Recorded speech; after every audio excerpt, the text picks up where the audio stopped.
Good morning Karnataka. ನಮಸ್ಕಾರ ಕರ್ನಾಟಕ. ಈ ಧರ್ಮಸ್ಥಳದ ಹತ್ಯಾಕಾಂಡ, ಸಾವಿರಾರು ಹೆಣ್ಣು ಮಕ್ಕಳ ಕಿಡ್ನಾಪ್, ಕೊಲೆ,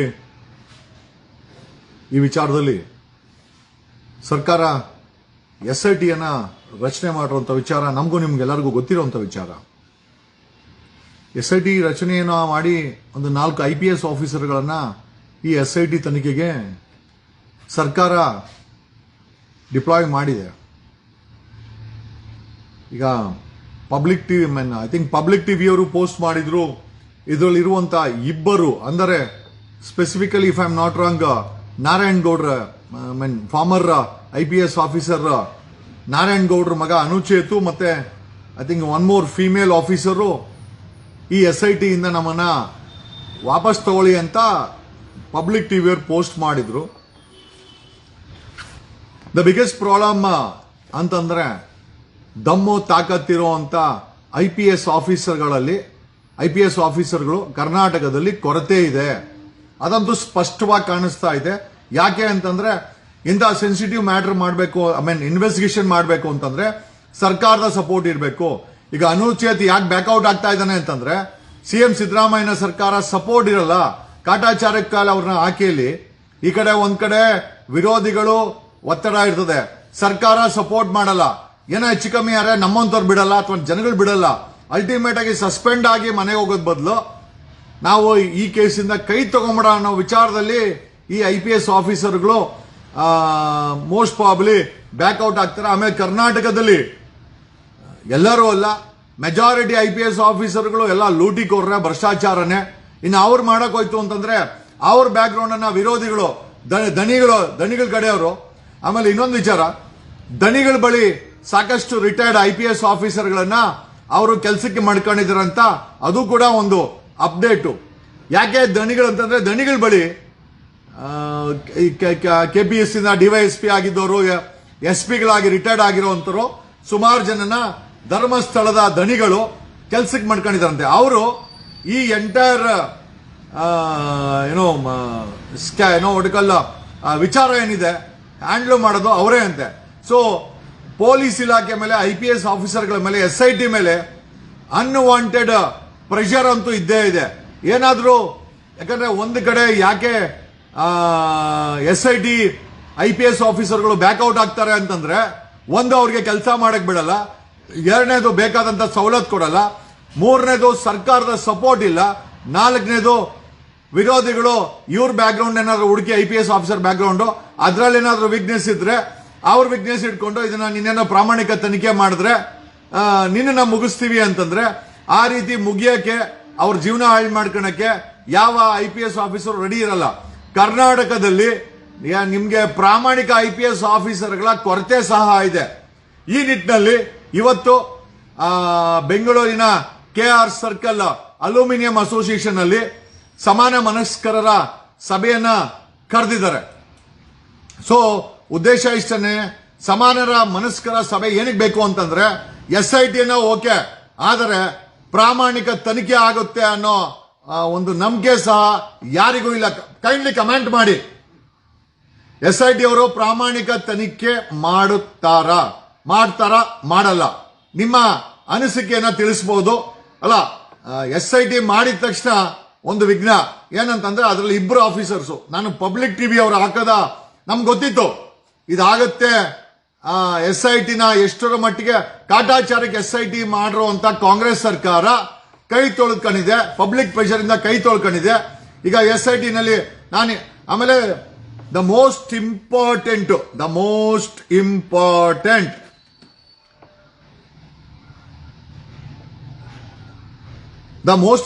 ಏನು ಅಂತಂದ್ರೆ, ನಿಮ್ಗೆಲ್ಲರಿಗೂ ಗೊತ್ತಿದೆ, ಗೌರಿ ಲಂಕೇಶ್ ಮರ್ಡರ್ ಕೇಸನ್ನ ಇದೇ ಸಿದ್ದರಾಮಯ್ಯ ಅವರು ಇರ್ಬೇಕಾದ್ರೆ 2017ರಲ್ಲಿ ತನಿಖೆ ಆಗಿ ಆರೋಪಿಗಳನ್ನ ಅರೆಸ್ಟ್ ಮಾಡಿ ಕಳಿಸ್ತು. 17, 18, 19, 20 9 ವರ್ಷ ಆಗಿದೆ. ಯಾವುದೇ ಆಂಗಲ್ ಅಲ್ಲಿ ಗೌರಿ ಲಂಕೇಶ್ ಮರ್ಡರ್ ಕೇಸ್ಗೆ ನ್ಯಾಯ ಸಿಗುತ್ತೆ ಅಂತ ಆವತ್ತು ಸಿದ್ದರಾಮಯ್ಯ ಇದ್ರು, ಗೌರಿ ಲಂಕೇಶ್ ಮರ್ಡರ್ ಕೇಸ್ ಆದಾಗ ಇನ್ವೆಸ್ಟಿಗೇಷನ್ ಆಯ್ತು, 9 ವರ್ಷ ಆಯ್ತು, ಇದುವರೆಗೂ ಕೋರ್ಟಿನ ತೀರ್ಪು ಬಂದಿಲ್ಲ. ಕಾರಣ ಏನಕ್ಕೆ ಅಂತಂದ್ರೆ ಒಂದು ಫಾಸ್ಟ್ ಟ್ರ್ಯಾಕ್ ಕೋರ್ಟ್ಗೆ ಗೌರಿ ಲಂಕೇಶ್ ಮರ್ಡರ್ ಕೇಸನ್ನ ಅಸೈನ್ ಮಾಡಬೇಕಾಗಿತ್ತು, ಸರ್ಕಾರ ಮಾಡಿಲ್ಲ. ಹಂಗಾಗಿ 9 ವರ್ಷ ಆದ್ರೂ ಗೌರಿ ಲಂಕೇಶ್ ಮರ್ಡರ್ ಕೇಸಲ್ಲೇ 9 ವರ್ಷ ಆದ್ರೂ ನ್ಯಾಯ ಸಿಗಲ್ಲ. ಇನ್ನು ಇಲ್ಲಿ ಭೀಮಾ ಹೇಳೋ ಪ್ರಕಾರ 1000ಕ್ಕೂ ಹೆಚ್ಚು ಊತ ಹಾಕಿರೋ ಹಣ ಅಂತಂದ್ರೆ 1000 ಗೌರಿ ಈಕ್ವಲ್ ಪೊಟೆನ್ಷಿಯಲ್ ಇರುವಂತ ಕೇಸ್ಗಳನ್ನ ಸರ್ಕಾರ SIT ಫಾರ್ಮ್ ಮಾಡಿದ ನಂತರ ಒಂದು ಫಾಸ್ಟ್ ಟ್ರ್ಯಾಕ್ ಕೋರ್ಟ್ಗೆ ಈ SIT ಅನ್ನ ಸ್ಥಳಾಂತರಿಸಬೇಕು. ಇಲ್ಲ ಅಂತಂದ್ರೆ ಈ 1000ಕ್ಕೂ ಹೆಚ್ಚು ಕಿಡ್ನಾಪ್, ಅತ್ಯಾಚಾರ ಆಗಿ, ರೇಪ್ ಆಗಿ ಹೂತಾಕಿರೋ ಹೆಣಗಳನ್ನ ತೀರ್ಪು ಕೊಡಬೇಕು ಅಂದ್ರೆ ಗೌರಿ ಲಂಕೇಶ್ ಮರ್ಡರ್ ಕೇಸನ್ನ ನಾವೇನಾದ್ರೂ ಒಂದು ಉದಾಹರಣೆಗೆ ಮಾಡ್ಕೊಂಡ್ರೆ, ಗೌರಿ ಲಂಕೇಶ್ ಮರ್ಡರ್ ಕೇಸ್ 10 ವರ್ಷ ಆಯ್ತು, ತಿರುಗಿ ಬರಲಿಲ್ಲ. ಯಾಕೆ ಅಂತಂದ್ರೆ ಆವತ್ತಿದ್ದಂತ ಸಿದ್ದರಾಮಯ್ಯ ಸರ್ಕಾರ ಫಾಸ್ಟ್ ಟ್ರ್ಯಾಕ್ ಕೋರ್ಟ್ ಕೊಟ್ಟಿದ್ರೆ ಆದಷ್ಟು ಜಲ್ದಿ ಶಿಕ್ಷೆ ಆಗ್ತಾ ಇತ್ತು. ಫಾಸ್ಟ್ ಟ್ರ್ಯಾಕ್ ಕೋರ್ಟ್ ಅನ್ನ ಸೆಟಪ್ ಮಾಡಿಲ್ಲ. ಹಾಗಾಗಿ ಈ ಧರ್ಮಸ್ಥಳ ಹತ್ಯಾಕಾಂಡ ಕೇಸಲ್ಲಿ ಸ್ಪೆಷಲ್ ಕೋರ್ಟ್ ಅನ್ನ ಸೆಟಪ್ ಮಾಡಕ್ಕೆ ಸರ್ಕಾರ ಆದೇಶ ಮಾಡಬೇಕು. ಬರೀ SIT ಮಾಡಿದ್ರೆ ಅಲ್ಲ, ಇದರಲ್ಲಿ ಆರೋಪಿಗಳಿಗೆ ಜಲ್ದಿ ಶಿಕ್ಷೆ ಆಗ್ಬೇಕು ಅಂತಂದ್ರೆ ಒಂದು ಸ್ಪೆಷಲ್ ಕೋರ್ಟ್ ಅನ್ನ ಸೆಟಪ್ ಮಾಡೋ ಅಂತ ಜವಾಬ್ದಾರಿ ಸರ್ಕಾರದ ಹೆಗಲ ಮೇಲೆ ಇದೆ. ಎರಡನೇದಾಗಿ SIT ಫಾರ್ಮ್ ಮಾಡಿದ್ದಾರೆ, ಆದರೆ ಅಲ್ಲಿರುವಂತ ಅಧಿಕಾರಿಗಳು ಭಯ ಬಿದ್ದು, ಭಯನೇ ಬೇರೆ ಏನೂ ಅಲ್ಲ, ಅಕಸ್ಮಾತ್ ನಾರಾಯಣಗೌಡ್ರ ಮಗ ಅನುಚೇತು ಬ್ಯಾಕ್ಔಟ್ ಆಗಿದ್ರೆ, ಇನ್ನೊಬ್ಬ ಫಿಮೇಲ್ IPS ಆಫೀಸರ್ ಬ್ಯಾಕ್ಔಟ್ ಆಗಿದ್ರೆ ಸರ್ಕಾರ ಸಪೋರ್ಟ್ ಇಲ್ಲ, ಕೆಲಸ ಮಾಡಿದ್ರೆ ಅವ್ರ ಭವಿಷ್ಯ ಎಕ್ಕುಟ್ಟು ಹೋಗುತ್ತೆ ಅಂತ ಅದೇ ಒಂದು ಕಾರಣಕ್ಕೆ ಇವ್ರುಗಳು ಬ್ಯಾಕ್ಔಟ್ ಆಗ್ತಾ ಇದ್ದಾರೆ ಅಂತ ಅಲ್ಲ, ಮಾಡಲಿಲ್ಲ ಅಂತ ಮಡಿವಾಳ್ ಪಾಟೀಲ ನಿಮ್ಮ ರಂಡಿ ಮಗ ಐತಿ ಜಗ್ಗಿ ಅಲ್ಲೇ ಬೋಳಿ ಮಗನೇ, ನಿಮ್ಮ ಅಪ್ಪನ ಹುಟ್ಟಿದ್ರೆ ಅಲ್ಲಿ ಕಮೆಂಟ್ ಹಾಕಿ ಓಡೋಗೋದಲ್ಲ. ಏಯ್ ಹಳೆ ಬೇವರ್ಸಿ ಏನೋ ಇಲ್ಲಿ ಸೈಡ್ಗೆ ಇಂಥ ಕಚರಾ ಮುಂಡೆ ಅವಾಗೆಲ್ಲ ನಾವು ತಲೆ ಕೆಡ್ಸ್ಕೊಂಡ್ರೆ ಆಗತ್ತಾ? ರಾಜ್ಯದ ಹೆಣ್ಣು ಮಕ್ಕಳ ವಿಚಾರದಲ್ಲಿ ಇಂಥ ನೋಡಿ ಅವನೇನೋ ಮಡಿವಾಳ್ ಪಾಟೀಲ ಅಂತೆ, ಕೆಲ್ಸಕ್ಕೆ ಬಾರ್ದು ಮುಂಡೆ ಅವೆಲ್ಲ ಇಲ್ಲಿ ಬಂದು ಗಲೀಜ್ ಮಾಡ್ತವೆ. ಲೇ ಎಕ್ಕಡದಲ್ಲಿ ಹೊಡೆದಾಕ್ಬಿಡ್ತೀನಿ ಬೋಳಿ ಮಗನೇ, ಯಾರೋ ಅನ್ಕೊಂಡಿದ್ಯಾ ನೀನಲ್ಲೇ? ಏಯ್ ಹಳೆ ಬೇವರ್ಸಿ ಏನೇ ಒಂದು ಸ್ನೇಹಿತರೆ, ಅದು ಬೇರೆ ವಿಚಾರ. ಅಂತವ್ ಬರ್ತಾರೆ, ಅಂತವ್ಗೆಲ್ಲ ಅಂತ ನರನೇ ಕಟ್ಟಾಗ್ಬಿಡುತ್ತೆ, ನಮ್ಗೆ ಅವಮಾನ ಹೋಗಲ್ಲ, ಬೇಜಾರಾಗೋಲ್ಲ. ಈಗ ನಮ್ಗೆ ಅವಶ್ಯಕತೆ ಇರೋದೇನು ಅಂತಂದ್ರೆ ಒಂದು ಫಾಸ್ಟ್ ಟ್ರ್ಯಾಕ್ ಕೋರ್ಟ್ ಅನ್ನ ಸರ್ಕಾರ ಸೆಟಪ್ ಮಾಡಬೇಕು. ನಿಯತ್ತಿನ IPS ಆಫೀಸರ್ಗಳನ್ನ SIT ಆಗ್ಬೇಕಾಗಿತ್ತು. ಇಲ್ಲಿ ಇರುವಂತ IPS ಆಫೀಸರ್ ಆಲ್ರೆಡಿ ಇಬ್ರು ಎಗರೋಗ್ತಾ ಇದ್ದಾರೆ. ಇನ್ನ ಮಿಕ್ಕವರು ಇದನ್ನ ಏನ್ ಮಾಡ್ತಾರೆ ಅದು ಇಂಪಾರ್ಟೆಂಟ್. ಹಾಗಾಗಿ ಇವತ್ತು KR ಸರ್ಕಲ್ ಸಮಾನ ಮನಸ್ಕರ ಸಭೆಯನ್ನ ಎಲ್ಲಾ ಕರೆದಿದ್ದಾರೆ. ಎಲ್ಲಾ ರೀತಿಯ ಅಡ್ವೊಕೇಟ್ಸ್, ಹೋರಾಟಗಾರರು, ಧ್ವನಿ ಮಾಡುವಂತವರು. ಇನ್ಫ್ಯಾಕ್ಟ್ ಚೇತನ್ ಕೂಡ ಶೇರ್ ಮಾಡಿದ್ರು, ಅಹಿಂಸಾ ಚೇತನ್ ಅವರು, ಮೋಸ್ಟ್ಲಿ ಅವರು ಬರ್ಬೋದು. ದ್ವಾರಕನಾಥ್ ಅವರು, retired Supreme Court justice Gopal ಗೌಡ್ರು ಕೂಡ ಬರ್ತಾರೆ ಅಂತ ವಿಚಾರ ಇದೆ. ನಾವು ಎಲ್ಲ ಬರ್ತಾ ಇದೀವಿ. ಈಗ ನಮ್ಗೇನು ಅಂತಂದ್ರೆ ಈ ಒಂದು ಹತ್ಯಾಕಾಂಡವನ್ನ ಸರ್ಕಾರದ ಮೇಲೆ ನಂಬಿಕೆ ಇಲ್ಲ, ಕಾಟಾಚಾರಕ್ಕೆ SIT ಮಾಡಿದ್ದಾರೆ. ಆಲ್ರೆಡಿ IPS ಆಫೀಸರ್ಗಳು ಕೈ ಎತ್ತಿದ್ದಾರೆ. ಆಮೇಲೆ ಒಂದು ಫಾಸ್ಟ್ ಟ್ರ್ಯಾಕ್ ಕೋರ್ಟ್ ನ ಇವ್ರು ಸೆಟಪ್ ಮಾಡಬೇಕಾಗತ್ತೆ. ಹಾಗಾಗಿ ಸುಪ್ರೀಂ ಕೋರ್ಟ್ ಅಲ್ಲಿ ಪೆಟಿಷನ್ ಮೂವ್ ಮಾಡಬೇಕು ಅಂತ ಇವತ್ತಿನ ಸಭೆಯಲ್ಲಿ ಒಂದು ತೀರ್ಮಾನ ತಗೊಳ್ಳಕ್ಕೆ ನಾವೆಲ್ಲ ಪ್ಲಾನ್ ಮಾಡ್ತಾ ಇದೀವಿ. ಏನಕ್ಕೆ ಸುಪ್ರೀಂ ಕೋರ್ಟ್ ಅಲ್ಲಿ ಪೆಟಿಷನ್ ಏನಕ್ಕೆ ಅಂತಂದ್ರೆ, ಈ SIT ಏನಿದೆ, ಸುಪ್ರೀಂ ಕೋರ್ಟ್ ಅಲ್ಲಿ ಪೆಟಿಷನ್ ಹಾಕಿ ಈ SIT ಅನ್ನ ಕೇರಳ ಸರ್ಕಾರದ ಕೆಳಗಡೆ ತನಿಖೆ ಮಾಡಿಸಕ್ಕೆ ಈ SIT ಅನ್ನ ಶಿಫ್ಟ್ ಮಾಡಕ್ಕೆ ಡೈರೆಕ್ಷನ್ಸ್ ಸುಪ್ರೀಂ ಕೋರ್ಟ್ ಇಂದ ತಗೊಳೋದು ಒಂದು. ಎರಡನೇದು, ಫಾಸ್ಟ್ ಟ್ರ್ಯಾಕ್ ಕೋರ್ಟ್ ಅನ್ನ ಸೆಟಪ್ ಮಾಡಿ ಈ ಹತ್ಯಾಕಾಂಡದ ಕೇಸನ್ನ ಕನಿಷ್ಠ ಸಮಯದಲ್ಲಿ ತೀರ್ಪನ್ನು ಕೊಡೋಕೆ ಕೆಲಸ ಮಾಡೋದು. ಆಮೇಲೆ ಮೂರನೇದಾಗಿ ಈ SITಗೆ ಒಬ್ಬ ರಿಟೈರ್ಡ್ ಅಥವಾ ಸುಪ್ರೀಂ ಕೋರ್ಟ್ ಒಂದು ಕ್ರೆಡಿಬಿಲಿಟಿ ಇರುವಂತ ಜಡ್ಜ್ ಅನ್ನ ಈ ಕೇಸ್ಗೆ ರಿಪೋರ್ಟಿಂಗ್ಗೋಸ್ಕರ ಅಪಾಯಿಂಟ್ ಮಾಡೋದು. ಇಷ್ಟು ಕೆಲಸವನ್ನ ಇವತ್ತಿನ ಸಂಜೆ ಮೀಟಿಂಗ್ ಅಲ್ಲಿ ಪ್ರಸ್ತಾಪ ಮಾಡಿ ಸಮಾನ ಮನಸ್ಕರ ದ್ವಾರಕಾ ಸರ್ ಹತ್ರ ನಾನು ಡಿಸ್ಕಸ್ ಮಾಡಿದ್ದೀನಿ. ಸರ್, ಈ ತರ ಸುಪ್ರೀಂ ಕೋರ್ಟ್ ಅಲ್ಲಿ ಪೆಟಿಷನ್ ಹಾಕೋಣ. ಏನಕ್ಕೆ ಅಂತಂದ್ರೆ ಯಾವ ರೀತಿ ಜಯಲಲಿತಾ ಕೇಸನ್ನ ತಮಿಳುನಾಡಿಂದ ಇಲ್ಲಿಗೆ ಶಿಫ್ಟ್ ಮಾಡಿ ಆ ಇನ್ಫ್ಲೂಯೆನ್ಸ್ ಇಂದ ತಪ್ಪಿಸ್ಕೊಳ್ತು.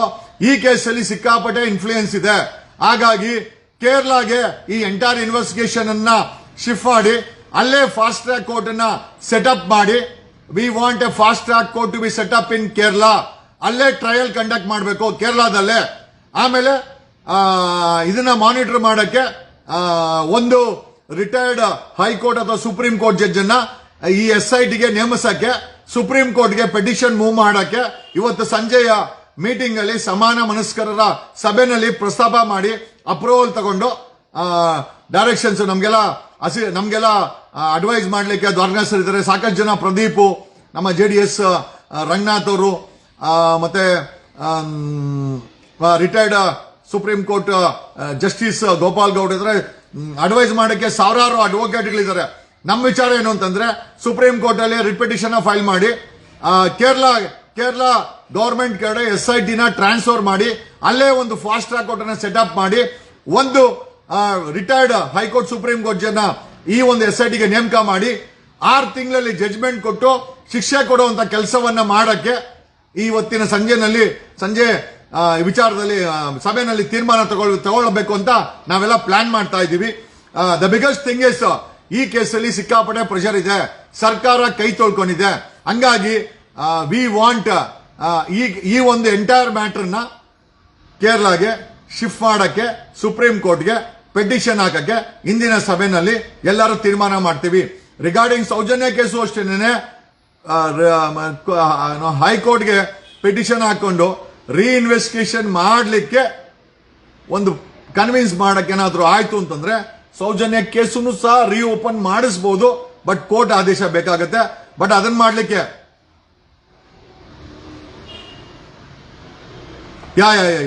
ಇಲ್ಲಿ ಏನ್ ಹೇಳ್ತಾ ಇದೆ, ಜನರು ಏನಾಗ್ತಾ ಇದಾರೆ ಅಂತಂದ್ರೆ ದನಿಗಳಲ್ಲಿ ದೊಡ್ಡ ದನಿ ಬಿಜೆಪಿ ರಾಜ್ಯಸಭಾ ಮೆಂಬರ್ ಅಂತೆ, ಅವರ ಸ್ಥಾನಕ್ಕೆ ರಾಜೀನಾಮೆಯನ್ನ ಕೊಡಿಸಬೇಕು.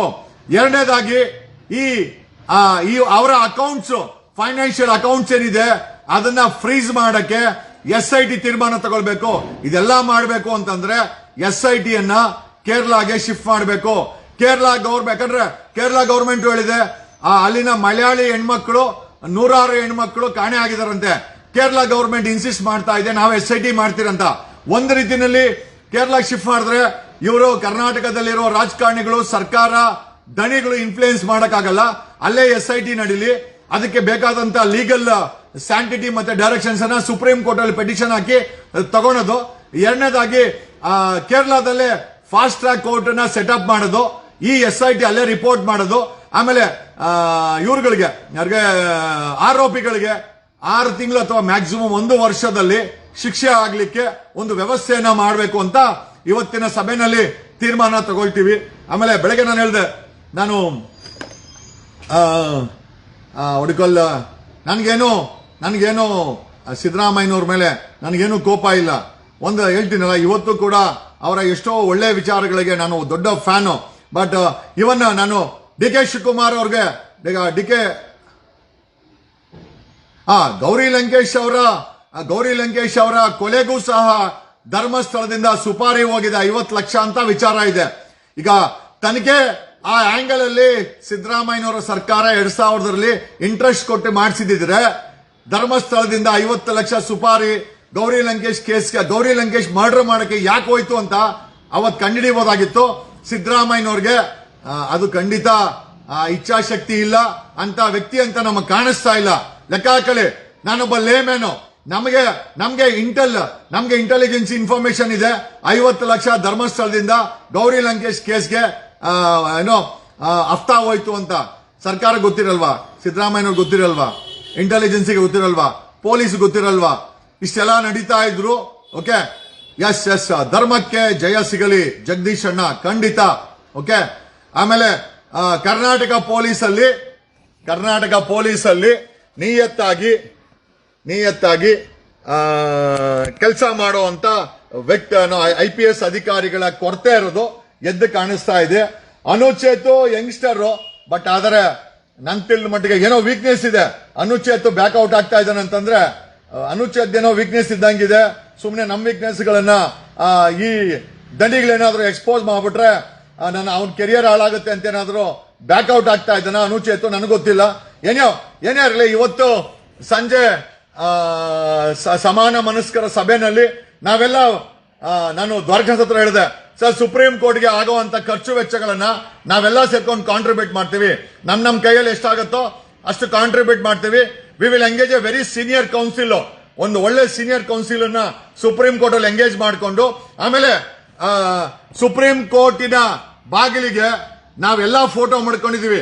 ಡಿ ಕೆ ಶಿವಕುಮಾರ್ ಇವ್ರಿಗೆ ಏನೋ ದಣಿಗಳ ಕಾಲಿಗೆ ಬೀಳ್ತಾ ಇರೋದು, ಏನೋ ಸಿದ್ದರಾಮಯ್ಯ ದಣಿಗಳ ಜೊತೆ ನಿಂತ್ಕೊಂಡಿರೋದು, ಯಡಿಯೂರಪ್ಪನ ಮಕ್ಕಳು ಕುಮಾರಸ್ವಾಮಿ ಎಲ್ಲರೂ ಕೂಡ ದಣಿಗಳ ಕಾಲಿಗೆ ಬಿದ್ದಿರೋದು, ಜೊತೆಲಿ ನಿಂತ್ಕೊಂಡಿರೋ ಫೋಟೋಗಳಿದೆ. ಇದನ್ನೆಲ್ಲ ಸುಪ್ರೀಂ ಕೋರ್ಟ್ ಮುಂದೆ ಪ್ರೆಸೆಂಟ್ ಮಾಡ್ತೀವಿ. ಸರ್ಕಾರ ಖುದ್ದು ಯಾರ ಮೇಲೆ ಬೆಟ್ಟು ತೋರಿಸ್ತಾ ಇದೆಯೋ ಅವರ ಜೊತೆಲಿ ನಿಂತ್ಕೊಂಡಿರೋದ್ರಿಂದ ಈ ಫೋಟೋಗಳೆಲ್ಲ ಹೇಳುತ್ತೆ. ಖಂಡಿತವಾಗಿ SIT ಸೆಟಪ್ ಮಾಡಿದ್ರು ಈ ಕಾಂಗ್ರೆಸ್, ಸಿದ್ದರಾಮಯ್ಯನ, ಡಿ ಕೆ ಶಿವಕುಮಾರ್ ಸರ್ಕಾರ ಈ ತನಿಖೆನ ಹಳ್ಳ ಹಿಡಿಸ್ತಾರೆ. ಹಂಗಾಗಿನೇ ಸುಪ್ರೀಂ ಕೋರ್ಟ್ಗೆ ತೋರಿಸ್ತೀವಿ. ಡಿ ಕೆ ಶಿವಕುಮಾರ್ ಮತ್ತೆ ದಣಿ, ಸಿದ್ದರಾಮಯ್ಯ ಮತ್ತೆ ದಣಿ, ಯಡಿಯೂರಪ್ಪ ಮತ್ತೆ ದಣಿ, ಕುಮಾರಸ್ವಾಮಿ ಮತ್ತೆ ದಣಿ, ಸಾಕಷ್ಟು ಜನ ದಣಿಗಳ ಜೊತೆ ಫೋಟೋ ಇಡಿಸ್ಕೊಂಡಿದ್ದಾರೆ. ಆ ಫೋಟೋನೇ ಸುಪ್ರೀಂ ಕೋರ್ಟ್ ಮುಂದೆ ಪ್ರೊಡ್ಯೂಸ್ ಮಾಡಿ we will convince the supreme court ಇವ್ರುಗಳೆಲ್ಲ ಈ ಒಂದು SITಯನ್ನ ಇಟ್ಕೊಂಡು ಮುಚ್ಚಾಕ್ತಾರೆ ಅಂತೇಳಿ ಸುಪ್ರೀಂ ಕೋರ್ಟ್ ಕನ್ವಿನ್ಸ್ ಮಾಡಿ. ಸೊ ಕೇರಳದಲ್ಲಿ SITನ ಸೆಟಪ್, ಕೇರಳ ಗವರ್ಮೆಂಟ್ ಕಡೆ SITಯನ್ನ ನಡೆಸಲಿಕ್ಕೆ ಒಂದು ಆದೇಶವನ್ನ, ಮತ್ತೆ ಆ SITಗೆ ಒಬ್ಬ retired Supreme court high court judge ಅನ್ನ ನೇಮಕ ಮಾಡೋದು. ಆಮೇಲೆ ಕೇರಳದಲ್ಲೇ ಒಂದು ಫಾಸ್ಟ್ ಟ್ರ್ಯಾಕ್ ಕೋರ್ಟ್ ಅನ್ನ ಈ ಹತ್ಯಾಕಾಂಡಕ್ಕೆ ಸಂಬಂಧಪಟ್ಟಂಗೆ ಸೆಟಪ್ ಮಾಡೋದು. ಕನಿಷ್ಠ 6 ತಿಂಗಳಲ್ಲಿ ಆ ಒಂದು fast track court day to day base ಮೇಲೆ ಟ್ರಯಲ್ ಕಂಡಕ್ಟ್ ಮಾಡಿ ತೀರ್ಮಾನ ಕೊಡಕ್ಕೆ ಒಂದು ಆದೇಶವನ್ನು ಸುಪ್ರೀಂ ಕೋರ್ಟ್ ಮುಖಾಂತರ ಪಡ್ಕೊಳ್ಳಿಕ್ಕೆ ಇವತ್ತಿನ ಸಭೆಯಲ್ಲಿ, ಇವತ್ತಿನ ಸಮಾನ ಮನಸ್ಕರ ಸಭೆಯಲ್ಲಿ ನಾವೆಲ್ಲ ಪ್ರಪೋಸ್ ಮಾಡಬೇಕು ಅಂತ ಇದ್ದೀವಿ. ಒಂದು. ಎರಡನೇದಾಗಿ ಖಂಡಿತ ಸುಪ್ರೀಂ ಕೋರ್ಟ್ ಅಲ್ಲಿ ಈ ಆದೇಶ ಆಗುತ್ತೆ. ಈ ಎಂಟೈರ್ SITನ ಕೇರಳಗಂತೂ ಶಿಫ್ಟ್ ಮಾಡಿಸ್ತೀವಿ. ಕರ್ನಾಟಕ ಸರ್ಕಾರದ ಮೇಲೆ, ಸರ್ಕಾರ ನಡೆಸ್ತಾ ಇರೋ ಸಿದ್ದರಾಮಯ್ಯ, ಡಿ ಕೆ ಶಿವಕುಮಾರ್ ಮೇಲೆ ನಮಗೆ ಖಂಡಿತ ನಂಬಿಕೆ ಇಲ್ಲ. ಹೋಮ್ ಮಿನಿಸ್ಟರ್ ಸುಪುತ್ರಾಮ್ ಅದ್ವಾನ, ಪರಮೇಶ್ವರ್ ಮೇಲೆ ಅಂತೂ ಖಂಡಿತ ಇಲ್ಲ. ಒಂಥರ ಏನಂದ್ರೆ ಇನ್ನೋಸೆಂಟ್ ಪರಮೇಶ್ವರ್, ಪ್ರಯೋಜನ ಇಲ್ಲ. ವಿರೋಧ ಪಕ್ಷಗಳು ಬಾಯಿ ಮುಚ್ಕೊಂಡು ನೋಡ್ರಿ, ಧರ್ಮಸ್ಥಳ ಹತ್ಯಾಕಾಂಡ 1ರಲ್ಲಿ 3 ಪಕ್ಷದವರು ಬಾಯಿ ಮುಚ್ಕೊಂಡಿದ್ದಾರೆ. ಕುಮಾರಸ್ವಾಮಿ ಮಾತಾಡ್ತಾ ಇಲ್ಲ, JDS ಮಾತಾಡ್ತಾ ಇಲ್ಲ, ಬಿಜೆಪಿ ಮಾತಾಡ್ತಾ ಇಲ್ಲ, ಕಾಂಗ್ರೆಸ್ ಸುಗ್ರಾಮ ಇಲ್ಲ. ಈ ತರ ಆಗ್ಬಿಟ್ರೆ ಸಾಮಾನ್ಯ ಜನರ ಗತಿ ಹೆಂಗೆ? ಆಮೇಲೆ ಇನ್ನೊಂದು ವಿಚಾರ ಏನು ಅಂತಂದ್ರೆ, ಡಿ ಕೆ ಶಿವಕುಮಾರ್ ಅವರೇ, ನಿಮ್ಮ ಮೇಲೆ ನನಗೇನು ಕೋಪ ಇಲ್ಲ, ಬಟ್ ಒಂದು ವಿಚಾರ ನಿಮ್ಮ ಹತ್ರ ನಾನು ತಿಳಿಸಲೇಬೇಕು. ನಾನು ಇವತ್ತು ಈ ಅವಕಾಶದ ಮೂಲಕ ನಾನು ಯಾಕೆ ನಿಮ್ಮ ವಿರುದ್ಧ ಮಾತಾಡದೆ ಅನ್ನೋದಕ್ಕೆ ಒಂದು ರೀಸನ್ ಈ ಮೂಲಕ ನಿಮ್ಗೆ ಹೇಳ್ತೀನಿ. ಆಮೇಲೆ ನಿಮ್ಮ ವಿರುದ್ಧ ಮಾತಾಡದೆ ಅಂತಲ್ಲ, ತುಂಬಾ ನೀವು ಮತ್ತೆ ನಿಮ್ ಶಿಷ್ಯ ತುಂಬಾ ನೋವನ್ನ ತಂದಿದ್ದೀರಿ ನಮ್ಗೆ. ಆಮೇಲೆ ನಮ್ದೇನು ತಪ್ಪು ಇಲ್ಲ. ಡಿ ಕೆ ಶಿವಕುಮಾರ್ ಅವರಿಗೆ ಇಲ್ಲಿಂದ ವಿಡಿಯೋ ಡಿ ಕೆ ಶಿವಕುಮಾರ್ ಅವ್ರಿಗೆ ಹೇಳ್ತಾ ಇದ್ದೀನಿ. ಕಾರಣ ಯಾಕೆ ನಾವು ಡಿ ಕೆ ಶಿವಕುಮಾರ್ ಅವರ ನಾವು ಪ್ರಶ್ನೆ ಮಾಡ್ತಾ ಇದ್ದೀವಿ ಅಂತಂದ್ರೆ, ನಿಮ್ಮ ಶಿಷ್ಯ, ಆಮೇಲೆ ಡಿ ಕೆ ಶಿವಕುಮಾರ್ ಹೆಂಗ್ ಪರಿಚಯ ಆದ್ರು ನನಗೆ, ಡಿ ಕೆ ಶಿವಕುಮಾರ್ನ ಪರಿಚಯ ಮಾಡ್ಕೊಟ್ಟಿದ್ ಯಾರು ತೋರಿಸ್ತೀನಿ ಬನ್ನಿ. ಇವರು ನೋಡಿ, ಇವ್ರ ಹೆಸರು ಅಡ್ವೊಕೇಟ್ ಸೂರ್ಯ ಮುಕುಂದ್ ರಾಜು ಅಂತ. ಇವರ ಹೆಸರು ಸೂರ್ಯ ಮುಕುಂದ್ ರಾಜು ಅಂತ. ನನಗೆ ಡಿ ಕೆ ಶಿವಕುಮಾರ್ ಅವರನ್ನ ಸಿಡಿ ಪ್ರಕರಣದಲ್ಲಿ ನನಗೆ ಡಿ ಕೆ ಶಿವಕುಮಾರ್ ಬಳಿ ಕರ್ಕೊಂಡೋದಂತ ವ್ಯಕ್ತಿ ಅಂದ್ರೆ ಅಡ್ವೊಕೇಟ್ ಸೂರ್ಯ ಮುಕುಂದ್ ರಾಜು. ಇವರು 2021ರಲ್ಲಿ ಡಿ ಕೆ ಶಿವಕುಮಾರ್ ಅವ್ರ ಹತ್ರ ನಮ್ಮನ್ನ ಕರ್ಕೊಂಡೋಗಿ ಆ ಕೇಸಲ್ಲಿ ಬೇಕಾದಂತ ಎಲ್ಲಾ ಪ್ರಯೋಜನಗಳನ್ನ, ಇವತ್ತು ಇವರು ಕಾಂಗ್ರೆಸ್ಸಿನ ಲೀಗಲ್ ಸೆಲ್ಗೆ ಏನೋ ಅಧ್ಯಕ್ಷರೇನೋ ಆಗಿದ್ದಾರೆ, ನಮ್ಮನ್ನ ಬಳಸ್ಕೊಂಡು ನಮ್ಮನ್ನ ದಿಕ್ಕು ತಪ್ಪಿಸಂತ ವ್ಯಕ್ತಿ ಇವರು. ಡಿ ಕೆ ಶಿವಕುಮಾರ್ ಅವರ ಆಪ್ತರು, ಡಿ ಕೆ ಶಿವಕುಮಾರ್ ಬಳಗದಲ್ಲಿ ಹೆಚ್ಚಾಗಿ ಹತ್ತಿರವಾಗಿರುವಂತ ವ್ಯಕ್ತಿ, ಒಂದು ಸಮಯದಲ್ಲಿ ನನ್ನ ಸ್ನೇಹಿತ. ಬಟ್ ಆದರೆ ಈ ವ್ಯಕ್ತಿಯನ್ನ ನಾನು ದೂರ ಇಟ್ಟೆ. ಕಾರಣ ಯಾಕೆ ಅಂತಂದ್ರೆ, ಆತ ಬೆಳವಣಿಗೆ ಮಾಡಿಕೊಳ್ಳೋದು ನಮ್ಗೇನು ತಪ್ಪಿಲ್ಲ, ಆದರೆ ನಮ್ಮ ಬೆಳವಣಿಗೆಗೆ, ಆಮೇಲೆ ಮೊನ್ನೆ ನನಗೆ ಅರೆಸ್ಟ್ ಆಗ್ಲಿಕ್ಕೂ ಅಷ್ಟೇನೆ ಎಲ್ಲೋ ಒಂದು ಕಡೆ ಈ ಅಡ್ವೊಕೇಟ್ ಸೂರ್ಯ ಮುಕುಂದ್ ರಾಜು ನನ್ನ ಜೈಲಿಗೆ ಹಾಕ್ಸೋದ್ರಲ್ಲಿ ಒಂದು ದೊಡ್ಡ ಪಾತ್ರವನ್ನ ಡಿ ಕೆ ಶಿವಕುಮಾರ್ ಅವರ ಹೆಸರನ್ನ ಬಳಸ್ಕೊಂಡು ಮಾಡಿದ್ದಾರೆ ಅಂತ ನಮಗೆ ಗೊತ್ತಾಯ್ತು. ಹಾಗಾಗಿ ಡಿ ಕೆ ಶಿವಕುಮಾರ್ ಅವರೇ, ಈ ವ್ಯಕ್ತಿ ನಿಮ್ಮನ್ನ ಪರಿಚಯ ಮಾಡಿಕೊಟ್ರು. ಆವತ್ತು ನಿಮ್ಮ ಜೊತೆ ಮೀಟಿಂಗ್ ಅಲ್ಲಿ ಸಿಡಿ ಪ್ರಕರಣದಲ್ಲಿ ಇದೇ ಸೂರ್ಯ ಮುಕುಂದರಾಜು ಅಲ್ಲಿ ಆಗುವಂತ ಎಕ್ಸ್ಪೆನ್ಸಸ್ ಅನ್ನ ಡಿ ಕೆ ಶಿವಕುಮಾರ್ ಕೊಡ್ತಾರೆ ಅಂತ ಹೇಳಿದ್ದು ನಿಜ. ಅದಕ್ಕೆ ಅವತ್ತು ರವಿ ಗಾಣಿಗ, ಪ್ರಜಾ ಟಿವಿ, ಮತ್ತೆ ಅಹಮದ್, ಅಡ್ವೊಕೇಟ್ ಅಹಮದ್, ನೀವು, ನಾನು, ಸೂರ್ಯ ಮುಕುಂದರಾಜು ಮೂಲೆ ನೀವು ಹೇಳಿದ್ರಿ. ಬಟ್ ಆದ್ರೆ ಹೇಳದ ರೀತಿ ನೀವು ಯಾವತ್ತೂ ನಡ್ಕೊಂಡಿಲ್ಲ. ಆಮೇಲೆ ಅಡ್ವೊಕೇಟ್ ಸೂರ್ಯ ಮುಕುಂದರಾಜು ಅಷ್ಟೇ ನಮ್ಮನ್ನ ಬಳಸ್ಕೊಂಡ್ರೆ ಹೊರತು ನಮ್ಮನ್ನ ಬದುಕಕ್ ಕೂಡ ಬಿಡ್ಲಿಲ್ಲ ಈ ವ್ಯಕ್ತಿ. ಕಾರಣಾಂತರಗಳಿಂದ ನನ್ನನ್ನು ಮೊನ್ನೆ 3 ತಿಂಗಳು ಜೈಲಿಗೆ ಹೋಗಕ್ಕೆ ಕೊಡಗೇಲಿ ಇನ್ಸ್ಪೆಕ್ಟರ್ ಹೇಳ್ದ, ಯಾರೋ ಈ ಅಡ್ವೊಕೇಟ್ ಸೂರ್ಯ ಮುಕುಂದರಾಜೇ ನಿಮ್ಮನ್ನ ಅರೆಸ್ಟ್ ಮಾಡಕ್ ಹೇಳಿದ್ದು ಅಂತ ಮಹೇಶ್ ಹೇಳ್ದ. ನನಗೇನು ಬೇಜಾರಿಲ್ಲ, ನಮ್ಮನ್ನ ಜೈಲ್ಗೆ ಹಾಕ್ಬಿಟ್ರೆ ನಾವೇನು ಭಯನೂ ಬೀಳಲ್ಲ, ನಮ್ಗೇನಾದ್ರೂ ಅವಶ್ಯಕತೆ ಇಲ್ಲ. ಬಟ್ ಸೂರ್ಯ ಮುಕುಂದರಾಜು ಆಮೇಲೆ ನೋಡಿ, ನಮ್ಮನ್ನ ಹೋರಾಟದಲ್ಲಿ ಬಡಿಸ್ಕೊಂಡಂತ ಸೂರ್ಯ ಮುಕುಂದರಾಜು ಇವತ್ತು ಕಾಂಗ್ರೆಸ್ಸಿನ ಲೀಗಲ್ ಅಧ್ಯಕ್ಷ. ಬೆಳವಣಿಗೆ ಚೆನ್ನಾಗಾಗ್ಲಿ, ನಮ್ಗೇನು ಹೊಟ್ಟೆ ಉರಿ ಇಲ್ಲ. ಕರ್ನಾಟಕ ಲಾ ಯೂನಿವರ್ಸಿಟಿಗೆ ಡಿ ಕೆ ಶಿವಕುಮಾರ್ ಅವರೇ ಹೇಳಿ ಸಿಂಡಿಕೇಟ್ ಮೆಂಬರ್ ಮಾಡಿದ್ದೀರಾ, ಸಂತೋಷ. ಇದೇ ಸೂರ್ಯ ಮುಕುಂದರಾಜ್ ಅವರ ತಂದೆ ಮುಕುಂದರಾಜ್ ಅವರನ್ನ ಕರ್ನಾಟಕ ಸಾಹಿತ್ಯ ಅಕಾಡೆಮಿಗೆ ಅಧ್ಯಕ್ಷರು ಮಾಡಿದಿರಾ. ಓಕೆ, ಸೂರ್ಯ ಮುಕುಂದರಾಜ್ಗೆ ಸಿಂಡಿಕೇಟ್ ಮೆಂಬರ್ ಕಾಂಗ್ರೆಸ್ ಎಲ್ಲೋ. ಆಮೇಲೆ ಅವ್ರ ತಂದೆಗೆ, ಸೂರ್ಯ ಮುಕುಂದರಾಜ್ ತಂದೆ ಮುಕುಂದರಾಜ್ ಅವ್ರಿಗೆ ಕರ್ನಾಟಕ ಸಾಹಿತ್ಯ ಅಕಾಡೆಮಿಗೆ ಅಧ್ಯಕ್ಷರು. ಆಮೇಲೆ ಈ ಸೂರ್ಯ ಮುಕುಂದರಾಜ್ ಅವರ ಮಿಸಸ್ಸು ಅಷ್ಟೇನೇನೆ ನಮ್ಮ ಒಕ್ಕಲಿಗರ ಬಿಜಿಎಸ್ ಸಂಸ್ಥಾನದಲ್ಲಿ ಫಿಸಿಕಲ್ ಎಜುಕೇಶನ್ ಡೈರೆಕ್ಟರ್ ಆಗಿದ್ದಾರೆ. ಈಗ ನಮ್ಮನ್ನೆಲ್ಲ ಬಳಸ್ಕೊಂಡು ಇದೇ ಸೂರ್ಯ ಮುಕುಂದರಾಜ್ ಅವರು ದೊಡ್ಡ ಮಟ್ಟಕ್ಕೆ ಬೆಳೀಲಿ, ನಮ್ಗೇನ್ ಬೇಜಾರಿಲ್ಲ. ಬಟ್ ಪ್ರಶ್ನೆ ಏನಪ್ಪ ಅಂತಂದ್ರೆ, ಎಷ್ಟೋ ವಿಚಾರದಲ್ಲಿ ಡಿ ಕೆ ಶಿವಕುಮಾರ್ ಅವರೇ ನಮಗೂ ನಿಮಗೂ ಭಿನ್ನಾಭಿಪ್ರಾಯ ಬರಲಿಕ್ಕೆ ಇದೇ ಸೂರ್ಯ ಮುಕುಂದರಾಜ್, ಈ ಫೋಟೋದಲ್ಲಿ ಕಾಣಿಸೋ ಸೂರ್ಯ ಮುಕುಂದರಾಜ್ ಅವರೇ ನೇರವಾಗಿನೋ ಪರೋಕ್ಷವಾಗಿನೋ ಕಾರಣ ಆಗಿದ್ದಾರೆ. ಇವರನ್ನ ನೀವು ಮಡ್ಕೊಂಡಿದ್ದೀರಾ, ಸಂತೋಷ, ಮಡ್ಕೊಳ್ಳಿ. ನಾಳೆ ದಿವಸ ನೀವೇನಾದ್ರೂ ಬೀದಿಗೆ ಬಂದ್ರೆ ಈ ವಿಡಿಯೋನ ಜ್ಞಾಪಕದಲ್ಲಿ ಇಟ್ಕೊಳ್ಳಿ ಅಂತ ಹೇಳುತ್ತಾ ಈ ಲೈವ್ ಅನ್ನ ಮುಗಿಸ್ತಾ ಇದ್ದೀನಿ. ನಾನು ಯಾರ ಮೇಲೇನೂ ಹೊಟ್ಟೆ ಉರಿ ಬೀಳುವಂತ ವ್ಯಕ್ತಿ ಅಲ್ಲ. ಈ ವ್ಯಕ್ತಿ ನನ್ನನ್ನ ಡಿ ಕೆ ಶಿವಕುಮಾರ್ ಹತ್ರ ಕರ್ಕೊಂಡೋಗಿ ತಮ್ಮ ಕೆಲಸವನ್ನ ಮಾಡಿಕೊಂಡು ನಮ್ಮನ್ನ ಕೈ ಬಿಟ್ಟಿದೆಯಲ್ಲ, ತುಂಬಾ ಬೇಜಾರಾಯ್ತು. ಹಂಗನ್ಬಿಟ್ಟು ದೇವ್ರು ನನಗೇನು ಕಡಿಮೆ ಮಾಡಿಲ್ಲ. ಸೂರ್ಯ ಮುಕುಂದರಾಜ್ ಕೈ ಬಿಟ್ರು ಅಷ್ಟೇನೆ, ಡಿ ಕೆ ಶಿವಕುಮಾರ್ ಮಾತು ಕೊಟ್ಟು ದೂರ ಆದ್ರೂ ಅಷ್ಟೇನೆ, ನಾವ್ ಯಾವ್ದಕ್ಕೂ ಕೇರ್ ಮಾಡಲ್ಲ. ಯಾಕಂದ್ರೆ ನಾವು ಬೀದಿಯಿಂದ ಹೋರಾಟ ಮಾಡ್ಕೊಂಡ್ ಬಂದವರು, ಬೀದಿಗಳಲ್ಲಿ ಹೋರಾಟ ಮಾಡ್ಕೊಂಡ್ ಬಂದವರು. ನಮ್ಮ ಅಪ್ಪ ಅಮ್ಮ, ನಮ್ಮ ಅಜ್ಜಿ ತಾತ ಸಾಕಷ್ಟು ಆಸ್ತಿ ಮಾಡಿಟ್ಟಿದ್ದಾರೆ. ಒಬ್ಬರ ದುಡ್ಡಿಗೆ, ಒಬ್ಬರ ಮಂಚಕ್ಕೆ, ಒಬ್ಬರ ಮನೆಗೆ, ಒಬ್ಬರ ಹೆಣ್ಣಿಗೆ ಆಸೆ ಬೀಳಂತ ವ್ಯಕ್ತಿ ಅಲ್ಲ ನಾನು. ನಮ್ಮನ್ನ ಬಳಸ್ಕೊಂಡ್ರು, ನಮ್ಗೇನು ಬೇಜಾರಿಲ್ಲ. ಆದರೆ ಈ ವ್ಯಕ್ತಿ ನಮ್ ಜೊತೆ ನಡ್ಕೊಂಡು, ಈ ಸೂರ್ಯ ಮುಕುಂದರಾಜ್ ಅವರು ಸೋಕಾಲ್ಡ್ ಕರ್ನಾಟಕ ಲಾ ಯೂನಿವರ್ಸಿಟಿ ಸಿಂಡಿಕೇಟ್ ಮೆಂಬರ್, ನೋಡಿ ನಮ್ಮನ್ನ ಬಳಸ್ಕೊಂಡು ಬೆಳ್ಕೊಂಡಂತ ಸೂರ್ಯ ಮುಕುಂದರಾಜು ಜನವರಿನಲ್ಲಿ ಕೊಡಗೇಲಿ ಇನ್ಸ್ಪೆಕ್ಟರ್ಗೆ ಹೇಳಿ ನಮ್ಮನ್ನ ಪ್ರೆಷರ್ ಹಾಕಿ ಜೈಲ್ಗೆ ಹಾಕ್ಸಿದ್ಯಲ್ಲ, ಅದು ಇವ್ರ ಮೇಲೆ ನೇರ ಆರೋಪ ಇದೆ. ಇದನ್ನ ಹೇಳಿದವ್ರು ಬೇರೆ ಯಾರು ಅಲ್ಲ, ನನಗೆ ಮಹೇಶ್ ಹೇಳಿದ್ದು. ಏನೋ ಡಿ ಕೆ ಶಿವಕುಮಾರ್ ಅವರೇ, ನಾನು ಇನ್ನೇನು ಹೇಳಕ್ ಹೋಗಲ್ಲ. ಇಂಥ ವ್ಯಕ್ತಿಗಳು ಮಡ್ಕೊಂಡಿದ್ದೀರಾ, ಯಾವತ್ತಾದ್ರೂ ಬೀದಿಗೆ ಬಂದ್ರೆ ಈ ವಿಡಿಯೋನ ನೋಡ್ಕೊಂಡು ಯಾಕೆ ಅಂತ. ಆಮೇಲೆ ನಮಗೂ ನಿಮಗೂ ಏನು ಸಮಸ್ಯೆ ಅಂತೂ ಇಲ್ಲ. ಇಂಥ ವ್ಯಕ್ತಿಗಳವರು ನಿಮ್ಮ ಹತ್ರ ಏನೋ ಹೇಳಿ, ನಮ್ಮ ಹತ್ರ ಏನೋ ಹೇಳಿ, ನನ್ನನ್ನು ಕರ್ಕೊಂಡೋಗಿ ಫೀಸ್ ಕೊಡಿಸ್ತೀನಿ ಅಂತ ಕರ್ಕೊಂಡೋದಂತ ವ್ಯಕ್ತಿನೇ ಈ ವ್ಯಕ್ತಿ. ನೀವು ಫೀಸ್ ಕೊಟ್ಟಿಲ್ಲ, ಅದು ಬೇರೆ ವಿಚಾರ. ಸಿಡಿ ಪ್ರಕರಣದಲ್ಲಿ ನೀವು ಫೀಸ್ ಕೊಟ್ಲಿಲ್ಲ, ನಾನು ಕೇಳಕ್ಕೂ ಹೋಗಿಲ್ಲ. ಬಟ್ ಆದರೆ ಈ ವ್ಯಕ್ತಿ ನಡ್ಕೊಂಡಂತ ರೀತಿ ಇದೆಯಲ್ಲ ನಮ್ ಜೊತೆ, ತುಂಬಾ ಮನಸ್ಸಿಗೆ ಬೇಜಾರಾಯ್ತು. ಹಾಗಾಗಿ ಈ ವ್ಯಕ್ತಿಯ ಬಗ್ಗೆ ನೇರವಾಗಿ ಲೈವ್ ಅಲ್ಲಿ ಹೇಳ್ಬೇಕು ಅನ್ನಿಸ್ತು. ಆಮೇಲೆ ಆತ ಬೆಳ್ಕೊಂಡು ಹೋಗ್ಲಿ, ನಮ್ಗೇನು ಇಲ್ಲ. ಸ್ವಂತ ಊರು ತುಮಕೂರಿಂದ ಬೆಂಗಳೂರಿಗೆ ಬಂದಂತ ಸೂರ್ಯ ಮುಕುಂದರಾಜು ಈ ಮಟ್ಟಕ್ಕೆ ಬೆಳ್ಕೊಂಡಿದ್ದಾರೆ ಅಂತ ನಮ್ಗೆ ಸಂತೋಷ ಇದೆ. ಆದ್ರೆ ಪಕ್ಕದಲ್ಲಿರೋ ನಮ್ಮಂತವ್ರನ್ನ ಚೂಟೋದು, ತುಳಿಯೋದಿದೆಯಲ್ಲ, ಅದ್ರ ಬಗ್ಗೆ ನಮ್ಮ ಬೇಸರ ಇದೆ.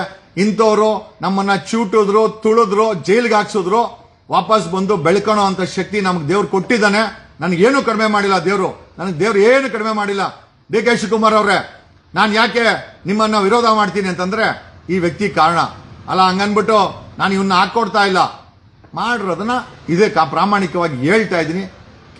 ನಂಬಿ ಬಿಟ್ರೆ ಬಿಡಿ. ಧನ್ಯವಾದಗಳು.